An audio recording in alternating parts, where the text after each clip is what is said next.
dei tanti figli della casa di Sartori a Mansuè, una piccola località tra il Livenza e Oderzo.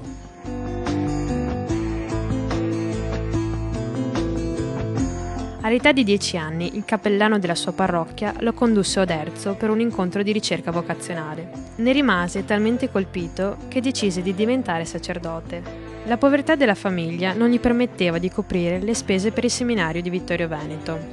Nell'anno seguente si teneva nella sua parrocchia la missione popolare predicata dai frati francescani.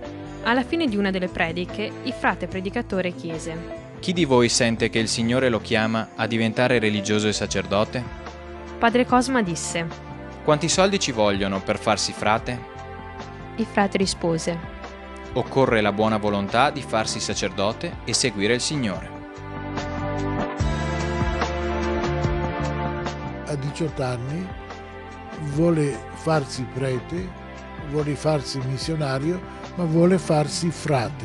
Poi è venuto a studiare la teologia qui a Motta, cioè gli ultimi 4 anni prima dell'ordinazione era venuto a Motta e si era preparato, e qui è stato ordinato presbitero il 27 giugno del 48.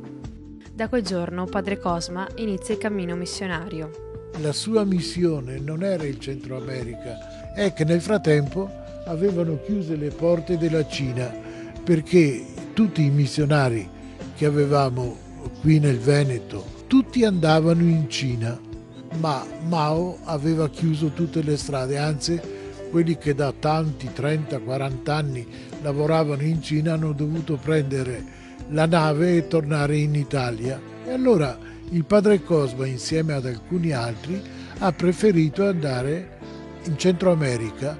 Erano aperte le missioni di Guatemala e Salvador. Lui ha scelto il Salvador e lì a Salvador è stato, come diremo, lì ha preso costumi, abitudini, eccetera, e ha portato il Vangelo del Signore. Padre Cosma arriva a El Salvador il 4 aprile 1950, dopo 27 giorni di viaggio in nave. La prima parrocchia che gli viene affidata è collocata tra le montagne, in un territorio difficile. Non erano zone scristianizzate, pagane, ma era peggio, perché da anni non c'erano più sacerdoti, non c'erano più missionari, e da lì poi si è stabilito, ecco, in questa zona che poi conserverà sempre, nella parrocchia di San Juan de Noanalco, e lì inizia la sua attività e vi resterà quasi fino al giorno della morte. E naturalmente una delle grandi occasioni che poteva avere un missionario era quella di costruire una chiesa, perché non c'era più niente, non era rimasto più nulla del periodo coloniale spagnolo.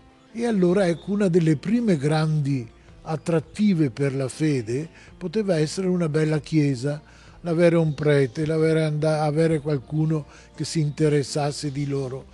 Ma un missionario che aveva una parrocchia voleva dire che aveva 40, 50, 60 chilometri di raggio per poter girare attorno a questa chiesa. E allora doveva partire col cavallo, non c'erano strade, non c'era niente, e andare via ogni giorno. Doveva prendere la strada del monte o della campagna e poter andare a portare la parola del Signore. E la caratteristica, diremmo così, di Padre Cosma era una sincera conoscenza della dottrina, della fede cristiana, che trasmetteva, sapeva trasmettere. E naturalmente ogni attività di missionario in quel periodo, un po' dappertutto, ormai lo sappiamo bene, era quello di portare anche una specie di, come dire, di istruzione, una specie di socializzazione. Voleva assolutamente piantare un qualche cosa, della coltivazione, fare della coltivazione, ma era una zona calda, una zona umida, però era riuscito a fare attecchire la vite americana. Come arrivava un ospite e aveva l'uva ancora fresca, lo portava sul campo e gli dava un grappolo d'uva per dire che effettivamente quella terra aveva anche prodotto. Però voleva tanto bene al suo popolo e il popolo gli voleva bene. Non aveva molto da spendere sotto certo aspetto, no, così di scienza, però sapeva dare il cuore, dava il suo cuore con generosità. La situazione sociale e politica di El Salvador era difficile. C'era un'esigua percentuale di popolazione che viveva nell'abbondanza, mentre la grande maggioranza viveva al di sotto della soglia di povertà. La situazione politica era incandescente. La nazione era divisa tra quelli che noi chiameremo comunisti e quelli di destra. No, quelli di destra avevano anche gli squadroni della morte e in questi squadroni della morte venivano uccisi preti, frati, suore, uomini, donne che non fossero considerati dalla loro parte. E poi c'era un fatto, che tutti avevano bisogno di imporsi e tutti avevano bisogno di ambienti per poter declamare le proprie virtù politiche. E le chiese, che erano state fatte dai nostri frati veneti, erano un luogo molto considerato molto, come dire, un luogo sicuro da poter fare le conferenze, eccetera. E il padre Cosme si è sempre rifiutato.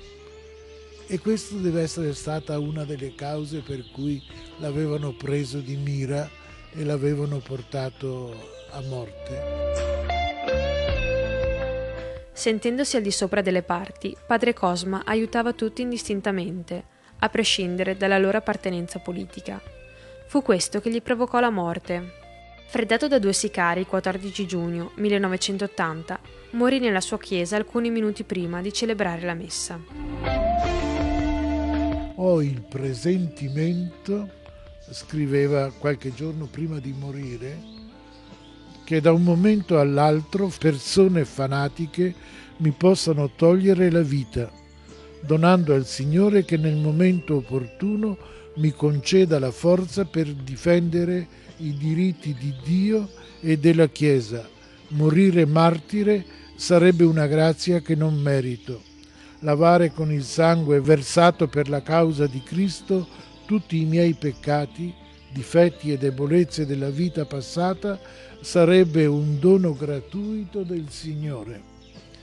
Già da questo momento perdono e domando al Signore la conversione degli autori della mia morte.